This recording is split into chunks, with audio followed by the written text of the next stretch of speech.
अध्याय तीसरा, योग। भगवान श्री कृष्ण पर ध्यान। भारत में अनेक तीर्थ स्थान है जहाँ योगी जन एकांत में ध्यान करने जाते हैं, जैसे कि श्रीमद् भगवद गीता में बताया जा गया है। परंपरागत रूप से योग किसी सार्वजनिक स्थान में नहीं किया जा सकता, किंतु जहाँ तक कीर्तन मंत्र योग अथवा हरे कृष्णा मंत्र की कीर्तन, हरे कृष्णा कृष्ण कृष्ण हरे हरे, हरे राम राम राम हरे हरे कि योग का संबंध है, उसमें जितने अधिक व्यक्ति सम्मिलित होते हैं उतना ही अच्छा है। लगभग 500 वर्ष पूर्व जब भारत में भगवान चैतन्य महाप्रभु कीर्तन करते थे, तो वे प्रत्येक समूह में 16 व्यक्ति को कीर्तन का नेतृत्व करने का व्यवस्था करते थे तथा उनके साथ हजारों व्यक्ति गाते थे।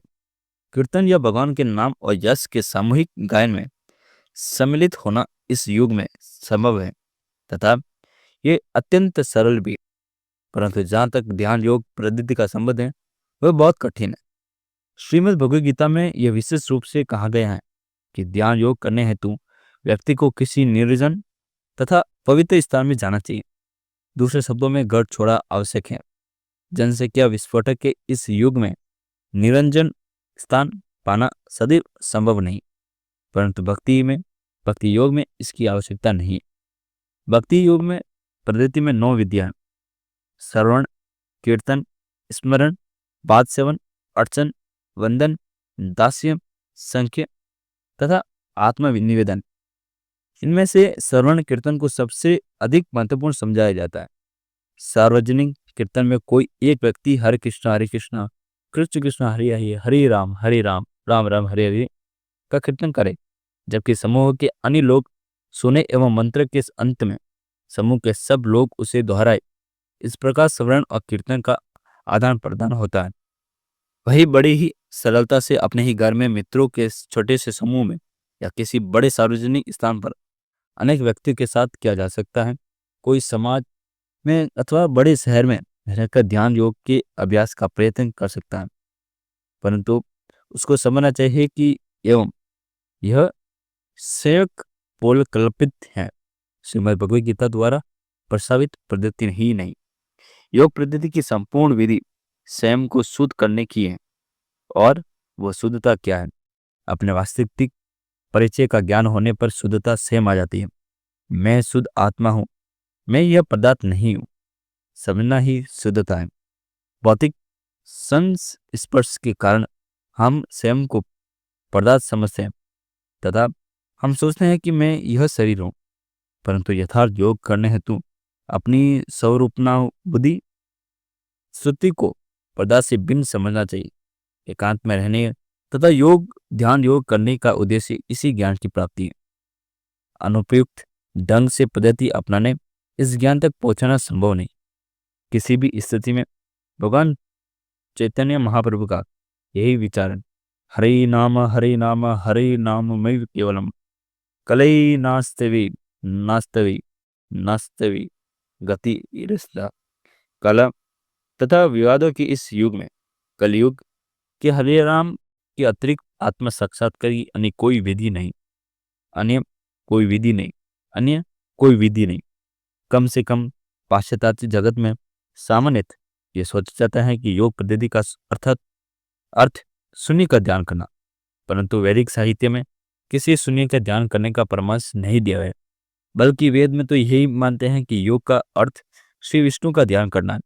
जैसे कि श्रीमद् भगवद गीता में कहा गया कि कई योग संस्थानों में लोग आसन में बैठकर अपनी आंखें बंद करके करते पाए जाते हैं, और इसलिए में 50% लोग तो सो जाते हैं, क्योंकि जब हम ध्यान की विषय वस्तु के बिना आंखें बंद कर लें तो सो ही जाएंगे। निश्चय ही श्रीमद् भगवद गीता में भगवान श्री कृष्ण ने ऐसा कोई प्रस्ताव नहीं दिया। व्यक्ति को एकदम सीधा बैठना चाहिए, ना कि अग्रभाव की ओर देखते हुए आंखों को अंध खुला रखना चाहिए। अगर व्यक्ति निर्देशों का पालन नहीं करता है तो परिणाम निद्रा के सिवाय अन्य कुछ नहीं होगा। निश्चय ही कभी कभी सोते हुए भी ध्यान चलता रहता है, किंतु ये योग करने की प्रस्तावित विधि नहीं। अतः स्वयं को जागृत रखने हेतु श्री कृष्ण परामर्श देते हैं कि व्यक्ति को सदैव नाक के अग्रभाग पर दृष्टि रखनी चाहिए। साथ ही व्यक्ति को सदैव शांत रहना चाहिए। यदि मन उत्तेजित है अथवा यदि उसमें अत्यधिक क्रिया चल रही तो व्यक्ति ध्यान करने में असमर्थ रहेगा। ध्यान योग में व्यक्ति को भय से भी रहित होना चाहिए। आध्यात्मिक जीवन में प्रवेश करने पर भय का कोई प्रश्न नहीं उठना चाहिए। व्यक्ति को मैथुन से पूर्णतः मुक्ति यानी कि ब्रह्मचारी होना चाहिए और न ही इस प्रकार से ध्यान करते समय कोई इच्छा रहनी चाहिए। इच्छा रहित होने पर इस पद्धति को समुचित प्रकार से करने पर मन व्यक्ति के वश में हो सकता है। ध्यान के समस्त योग्यताओं को प्राप्त कर लेने उपरांत उसे अपना संपूर्ण ध्यान श्री कृष्ण या श्री विष्णु पर स्थानांतरित कर देना चाहिए। यह नहीं है कि ध्यान को शून्य में लगा जाए। अतः श्री कृष्ण कहते हैं कि ध्यान योग पद्धति में संलग्न व्यक्ति सदैव मेरा चिंतन करता है। स्पष्ट है कि योगी को आत्मा, मन, शरीर एवं आत्मा को शुद्ध करने है तो अत्यधिक कठिनाई का सामना करना पड़ता है। ये तो यह तथ्य है कि इस युग में यह बहुत बड़ी कुशलता के साथ श्री हरि कृष्ण महामंत्र का के कीर्तन द्वारा संपन्न किया जा सकता है। यह क्यों? क्योंकि यह एक दिव्य ध्वनि तरंग भगवान श्री कृष्ण से अभिन्न है।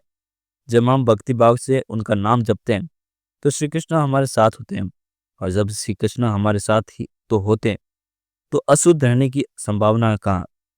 परिणाम स्वरूप भगवान श्री कृष्ण भावना में मग्न व्यक्ति श्री कृष्ण के नामोच्चार तथा उनकी सदैव सेवा द्वारा योग के सर्वोच्च स्वरूप का लाभ प्राप्त करता है।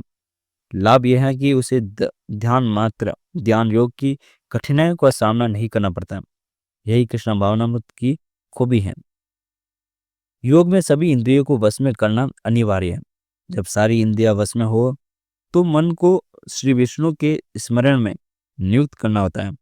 इस प्रकार भौतिक जीवन पर विजय पाकर व्यक्ति शांति में हो सकता है। जितान मन प्रशांत से परमात्मा समाहितम। जिसने मन को जीत लिया उसने पहले ही परमात्मा को प्राप्त कर लिया, क्योंकि उसने शांति प्राप्त कर ली है। श्रीमद् भगवद गीता अध्याय 6 7वां श्लोक। ये भौतिक जगत महादावनी जैसा माना जाता है। जंगल में जिस प्रकार अग्नि स्वयं भड़क उठती है, उसी प्रकार से भौतिक जगत में हम शांतिपूर्वक रहने का प्रयास क्यों नहीं करें। यहाँ सदैव अग्निकांड मचा रहता है। भौतिक जगत में कहीं भी शांति में रहना संभव नहीं, किंतु जो दिव्य पद पर स्थिर है, चाहे ध्यान योग द्वारा हो या ज्ञान योग तथा या भक्ति योग द्वारा, उसके लिए शांति संभव है। योग के समस्त रूप में दिव्य जीवन हेतु परंतु कीर्तन की विधि इस युग में विशेष प्रभावी है। कीर्तन कई घंटों तक चलता रहता है, फिर भी थकान नहीं होती, किंतु पद्मासन में पूर्णतः से कुछ मिनट बैठने भी कठिन है।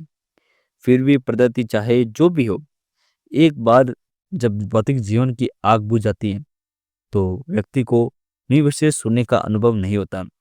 जैसे कि श्री कृष्ण अर्जुन को बताते हैं कि व्यक्ति परम धाम में प्रवेश पाता है। इस प्रकार शरीर, मन तथा कर्म में निरंतर संयम का अभ्यास करते हुए संयमित मन वालों योगी को इस भौतिक अस्तित्व का समाप्ति पर भगवत धाम की प्राप्ति होती है। श्री कृष्ण का धाम शून्य नहीं है, वह एक प्रतिष्ठान जैसा है जिसमें विविध नियुक्तियां होती हैं।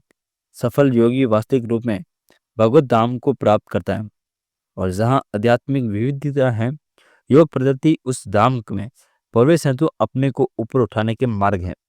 वास्तव में हम वही के हैं, परंतु स्मरणशील हो जाने के कारण हमें इस भौतिक जगत में रख दिया जाता है। जिस प्रकार व्यक्ति के पागल हो जाने पर उसे पागल खाने में भेज दिया जाता है, उसी प्रकार अपने आध्यात्मिक स्वरूप को भूलकर हम पागल बन गए अर्थात इस भौतिक जगत में आ गए। अतः ये एक भौतिक जगत एक प्रकार का पागल खाना है, और हम ये सरलता से देख सकते हैं कि यहाँ सभी कुछ पागलपन में ही क्रिया किया जाता है। हमारे वास्तविक प्रयोजन यहाँ से निकलकर भगवत धाम के प्रवेश पाना। श्रीमद् भगवद गीता के में श्री कृष्ण इस धाम की सूचना देते हैं कि हम अपनी सारी हमारी स्थितियों के विषय में भी निर्देश दें। ये कौन है, हम कौन है, सारी आवश्यक जानकारी श्रीमद् भगवद गीता में दी गई है, और कोई भी सभी व्यक्ति इस ज्ञान का लाभ अवश्य उठाएगा।